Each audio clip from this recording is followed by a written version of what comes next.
Azaaba keessa jedhe Desmond Tutuun azaaba keessa nama gurraacha baay'ataa jedhe.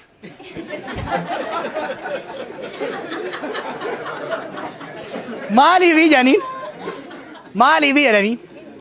Buseen eenyuun komeedii bar busee wajjin hojjenna gara fuuldura. Maaliif jennaan gurraachi kun jedhe. Amma gana rabbiin hoggaati duute guuteetuma si darba azaaba sanitti beeyte. Gurraachi kun tokko hoggaa kaba hojjete miila qabee gad deebisaa jedhe. Warra adiin immoo jedhe tokko dhaabateef tokko isarra jatee cehaa jedhe. Akka kanaan faranjiin ka azaaba seenellee walirra dhaabatee gara jannataa dhaqe ka gurraachaa azaaba jannata keessallee azaaba ol geessaa. Kanaafi look akka fedhatti illee shaqqalee yoo ba'e nama kenna haa ba'u ittiin hin haafina.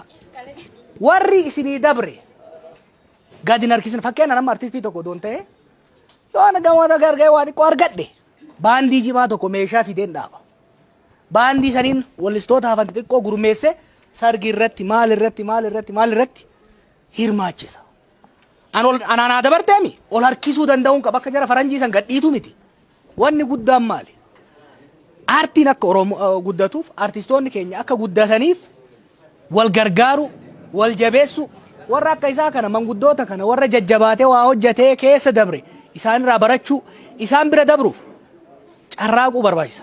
Kanaafi gara kanaan nuyi ana akka OMN'tti waan waadaa isinii galu akka OMN'tti nuyi ganzaba guddaan qabnu diriirfannee akka dureessaa jiraanna malee dureessaa miti dhugaa isinitti hima.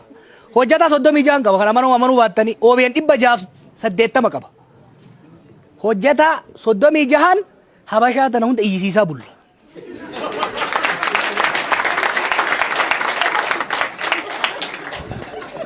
Maaliif beeytu?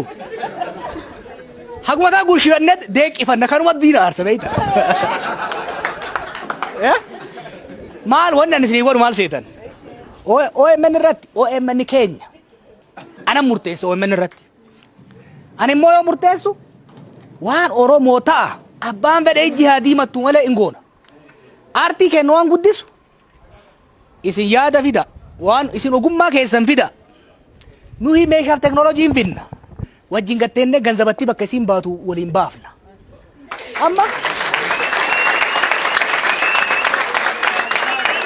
ini galee maallaqa hin qabnu wanni nu qabnu maali? Beekumsa hin qabna, teknooloojii hin qabna, sabboonummaa hin qabna, dandeettii isin hin qabdaniimi. Kana lamaan waliif finnee mana zarra rakkoo hin qabu. Maal rakkoo qabu? Amma masarat fa'aa